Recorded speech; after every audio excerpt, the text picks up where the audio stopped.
as the winners, car number 5.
Regardless of the decision, we all have the same basic dreams, that you will be happy, that you will be successful, and that you will be a contributing individual in society. You may feel that those last 4 words are a typical establishment phrase. Maybe it is. But surely you want to pay your own way, pull your share of the load, and not be a parasite, living off the work and efforts of others. And don't you want to be an individual and not a blind follower? A person who retains his or her own personality, thoughts and beliefs, likes and dislikes. The next word is in, not out. Are you going to be a dropout from society and a quitter? Can you change and improve things from without? I think not. Finally, society. Maybe it is your parents' society today, but it's going to be yours tomorrow. Okay, all you parasites.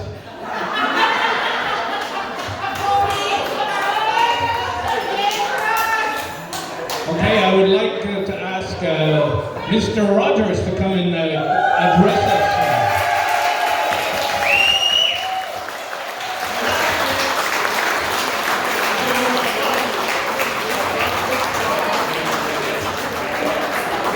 25 years ago, 2 days ago, I think, you came to our rescue as our soul teacher, and you're doing it again, except we're joined by Mr. Cocking, which will say a word. They will both have their words in our ears, so here you go, Keith. I know we have things prepared.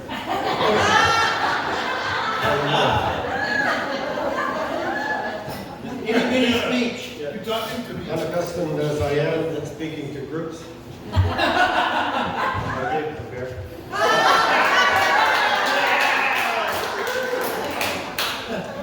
First, before I get into some reminiscences, just a couple of comments before I start my reflections. First of all, I don't often get away from my little lair up north in Lac-du-Sur. We only come down to society very rarely. But when Paul called, I couldn't refuse.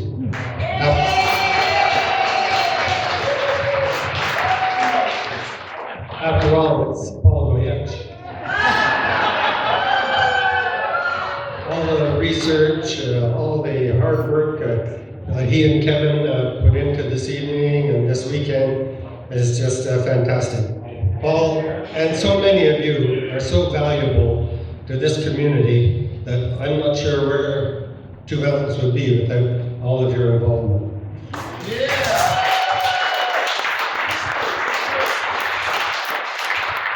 Secondly, and on a less happy note, just last week, one of our former principals, Robin Hilliray, passed away. He's a long-time educator and resident in Saint Eustache. His funeral and remembrances will be held this week. But he was principal at L.T.M. in the 90s, just before I was lucky enough to come back and finish off my career taking over from him. So Robin was well respected by his fellow educators and students. So 50 years ago, very long time, memory fades in many cases. But as I went around this evening and talked to various people, all sorts of crazy things come back.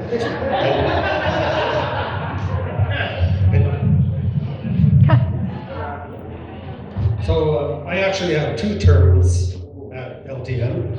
One as a teacher and one as a principal. My biggest regret, and there were many, many good memories, but my biggest regret was leaving my students in the month of March to go to Rosemary High. A position had opened up in administration, and I put myself before my students, and I abandoned them all 2 months before their final exam. So that's my big regret. But they're mostly good memories. I started there very, very young, and made a few mistakes. I remember my first couple of days in high school, I tried to tell one of my stupid jokes, and the kids sort of did some false applauding. And I said, "Don't applaud, just throw money." Well, they did.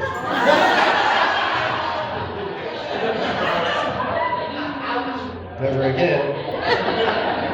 Now the kids throw other things in school, and I'm very glad to be out of it.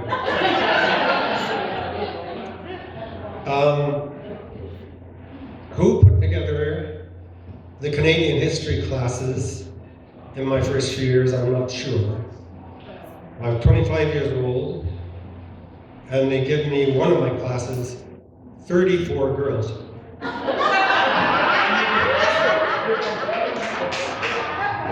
Some of you nasty little piece of work.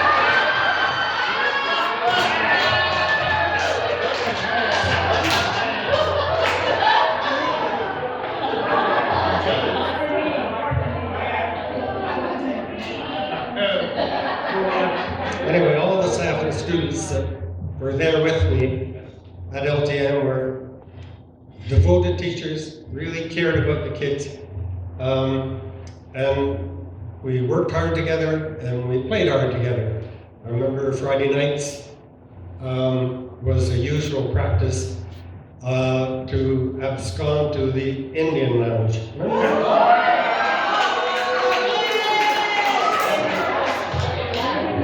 Yeah, they turned it into a men's clothing store. But I don't know if you remember Mr. Patrick, Stan Patrick? Well, Stan Patrick was not only a great teacher, he was also a professional pianist. He'd play at Ruby Foods, he'd play at places downtown over Gimmick. He was very well recognized for his piano playing. But sometimes, if we were very well behaved, we could convince him to tinkle away on the piano of the Indian Lounge. That was always a special treat for all of us as well.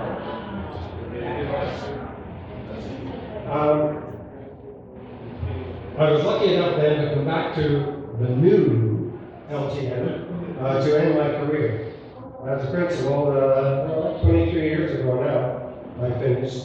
And again, what I found there was, again, a good staff, a terrific staff, and a tremendous number of students. Some of the kids maybe a little cheekier than they were my first time around. I didn't like their midriffs. So the kids who showed up with the little tops, and I had to keep telling them I don't like belly buttons winking at me. Well, there's one little grade 8 girl, tiny little thing, that's her top. And so we have to have a little chat. So I said, you're gonna have to cover that up. Can you find something? Or do you want to wear my jacket? Oh, I'll find something. So I said, okay, you find something and then you come back and show me, okay? And she says, on her parting words were, sir, we only have these bodies for a very short time.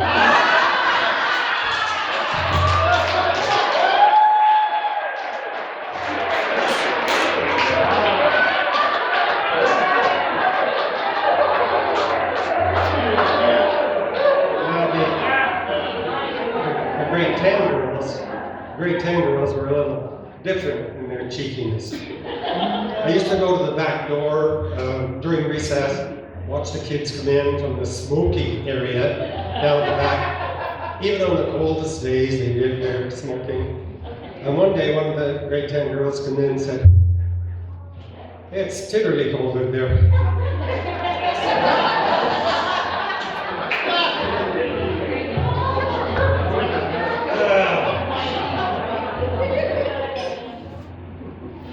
Anyway, a lot of good memories and more memories as I meet you people and you remind me of some of the things that I did or maybe did not do as a teacher, but this has been a real treat for me and a lot of memories brought back, so I thank you very much for letting me be part of it.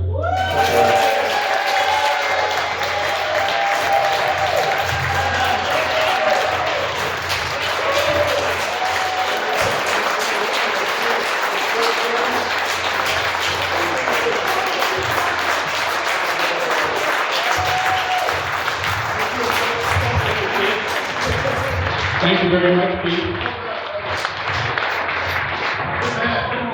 Felicia, are you ready to talk to these parasites?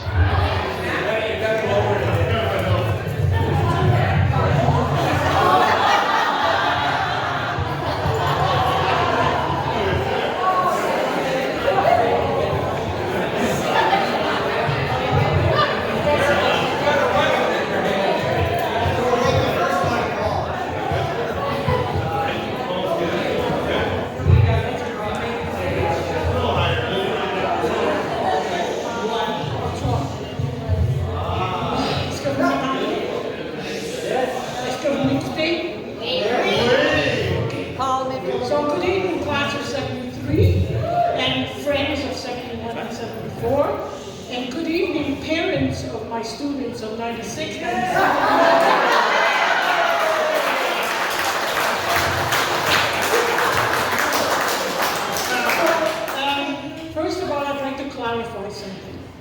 There's a story going around, no doubt originating with that troublemaker Louis Morin, who said that I said that the class of St. Pierre d'Oka in 1970 was my best favorite class. Not true.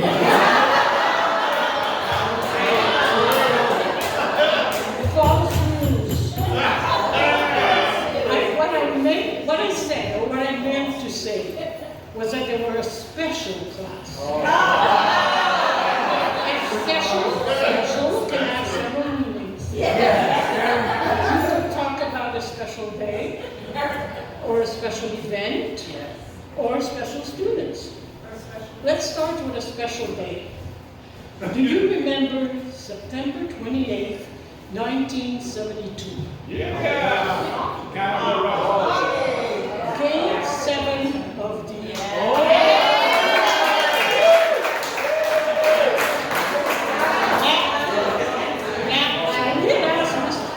Mr. Alexander, could we watch it on TV? No, he said classes as usual. That was his usual answer. So, okay, we have three TV sets in the school. Two were nicely locked up in the library, we could get our hands on it, and the other was in the science demo lab. So Miss Mankey's students were lucky enough to see and watch that game on TV.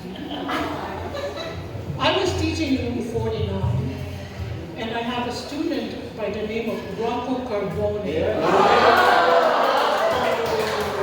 Rocco had a little transistor radio. And we all gathered around it and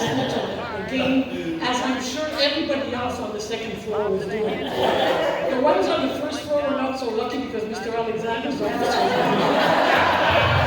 Anyway, when Anderson scored, there was like a muted cheer all the time. And then the PA system came on. Did we? Excuse the interruption. Mr. Alexander informed us all that Canada had won the series. And we were all aware of it. We sort of projected and went, yay!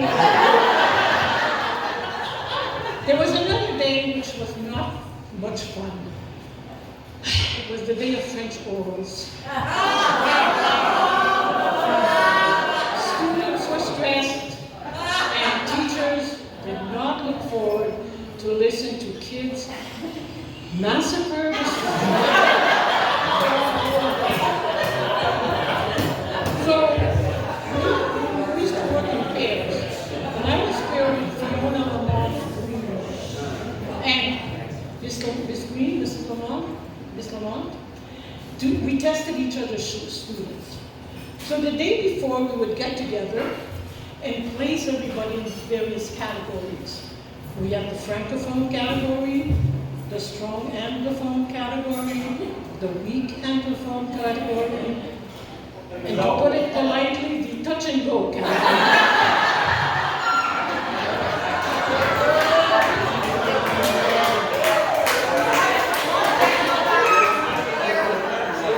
This category was very troublesome because we had students who were strong in math and science but just could not speak a language. There was no way.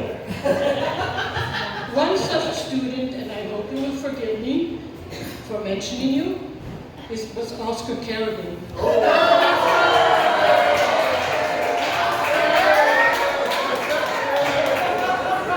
Oscar was one of the first computer science whiz class students in L.T.M.H.S. But he struggled with all the French, he really did. So when Fiona and I got together after the testing to sort of go over the categories, we looked at the results, we looked at Oscar's results, and Fiona said, you know, Felicia, maybe we should give Oscar a special. And I said, okay. And as if by magic or divine intervention, a 55 became a 60.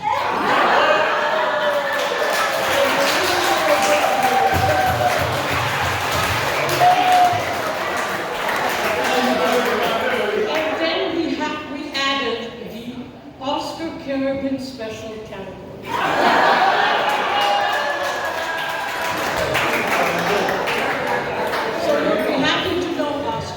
That many students were able to pass French because of you.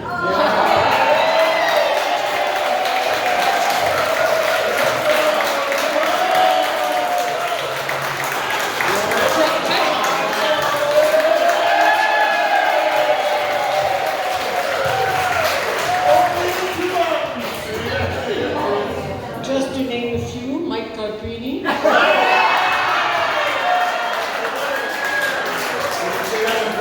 Colin Gardner.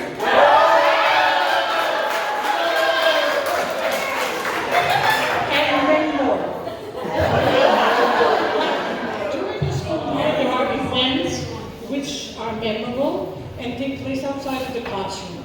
We have away games, we have field trips, we have dances. I witnessed one of these events on a Saturday afternoon when my husband, my children, and I were having lunch at the pagoda. We remember the pagoda, it was a Chinese restaurant, right on the other side of the bridge in Rogers. The restaurant was not crowded, and in walked Harry Smith, Bobby Campbell, John Hughes, and Phil Roberts.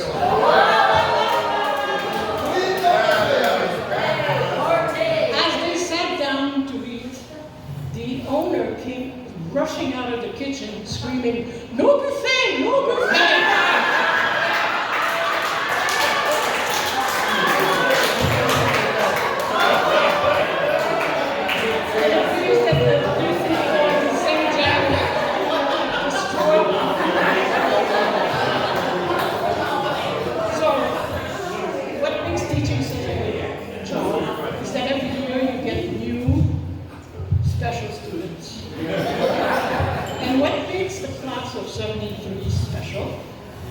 is not only what you were 50 years ago, but what you are today.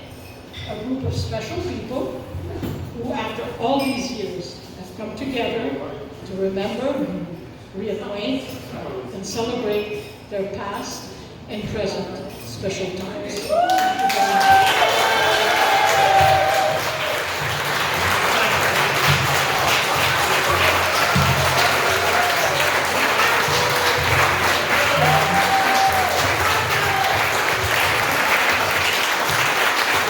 Thank you, Felicia.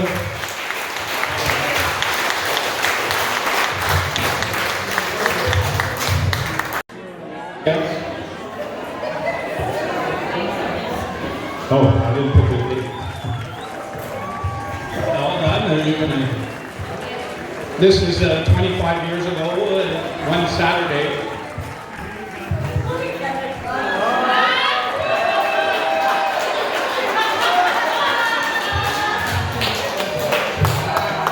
Where was I? Now I remember. Welcome to the second 25-year L.T.M. class of 73 reunion. I'm using notes because if I go off script, we'll be here all night. I'm very happy to see that so many of you showed up and some from far away. That is all the L.T.M. spirit. It's fun to see everybody again after all this time, but I'm not sure about some of the comments I've heard. I mean, if I haven't changed, does that mean that the friends remembered me as being fat and bald back in high school? Anyway, when Danielle and I first looked... You have the light on right on your head. And, okay, I better not turn around. When Danielle and I first looked at doing a reunion 25 years ago, most of the people that we spoke to told us we were crazy. That was mainly because we were 18 months away from the party date, but we wanted to make sure we had the plan right. However, with some help, it turned out pretty good, I think. This time was a little different. Sometime last fall, according to Paul, yesterday it was October, I grabbed my phone to compose a text, something I couldn't do 25 years ago. It was a simple text directed to one person. It simply said, "Hey Paul, do you realize we're coming up on 50 years? I'm thinking of doing it again. Are you on board?" Well, not only was he on board, he took the ball and he ran with it.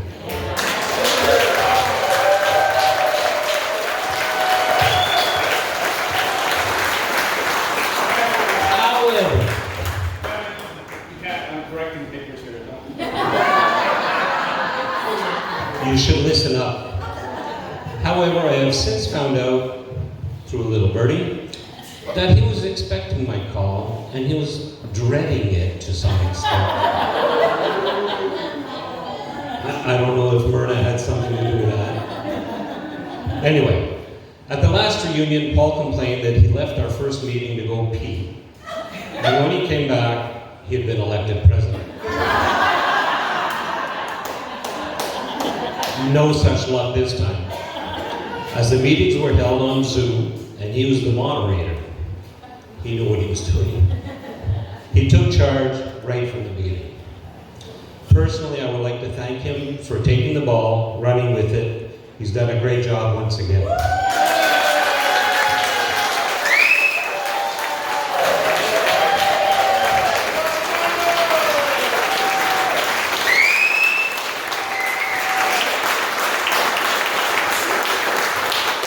Okay, it's going to go to this.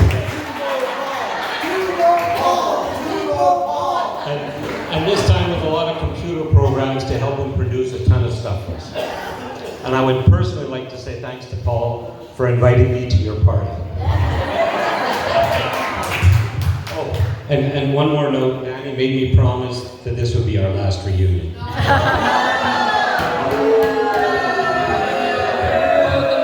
Hang on. It gets smaller every 25 years. Next time we'll be in a phone booth somewhere. But we'll have room for you, Keith and Felicia.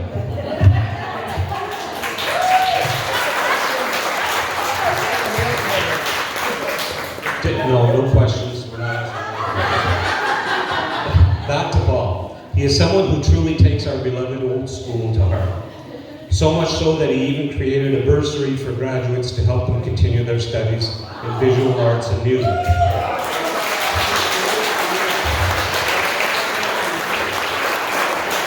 Two deserving L.T.M.H.S students receive a bursary each year. To date, 14 students have been recognized and almost $6,000 awarded.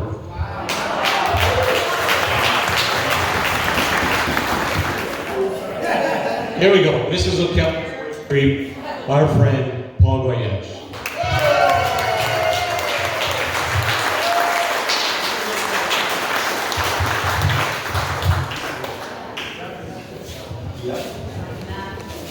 He's the reason that we're here, really, because if he didn't make that phone call, none of this would happen.